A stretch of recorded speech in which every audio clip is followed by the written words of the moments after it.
Une bougie poreuse. Alors sa particularité c'est qu'elle est creuse à l'intérieur. Là on a une partie hermétique sur le haut et en bas on a une partie en céramique pour laisser passer l'eau et ensuite pour pouvoir faire des analyses et de quantité d'eau. Sur les couverts. Donc on a du coup 3 modalités comme je l'ai évoqué plus tôt. Donc ici on est sur la première modalité, donc on est dans du colza pur. Il y a 2 autres modalités là un peu plus haut, donc sur la première, là, la suivante, on est sur du colza plus févrole, et sur la dernière on est sur un mélange chia, fenugrec et Vess. Voilà.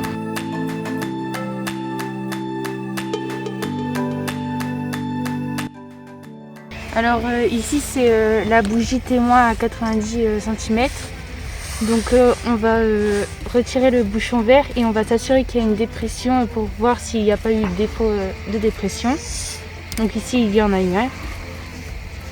Donc ensuite on va mettre ce tuyau là, on va l'insérer tout au fond de la bougie.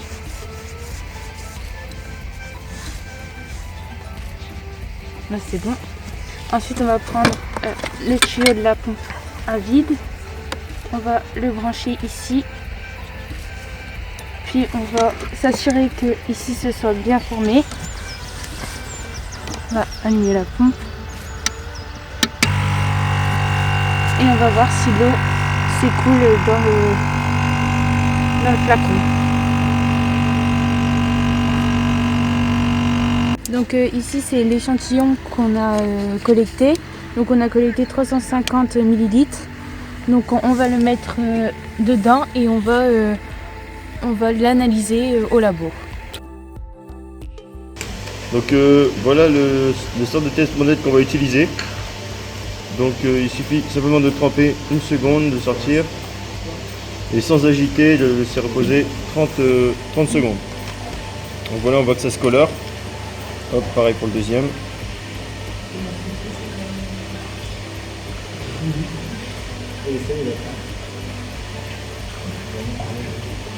Hop. Non, on va simplement comparer la couleur qu'on a eue avec les couleurs indiquées sur le flacon. Donc ici, nous aurait passé le témoin, donc sol nu, on voit qu'il y a une forte concentration en nitrate. Tandis que sur la parcelle avec du couvert, on se rend compte que voilà, il y a très peu de concentration en nitrate.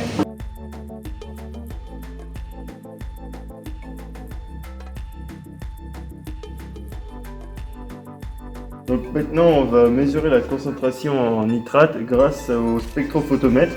Donc au préalable on a mis notre eau brute avec du coup des réactifs.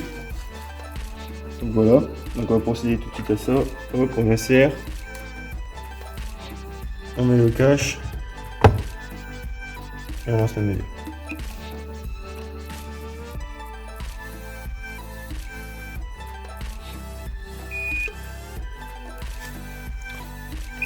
Hop, et ici on a nos mesures.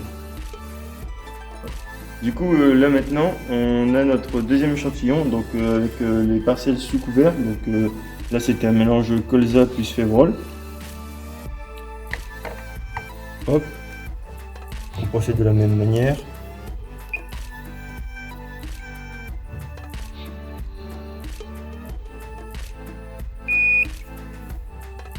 Hop, et on a nos mesures.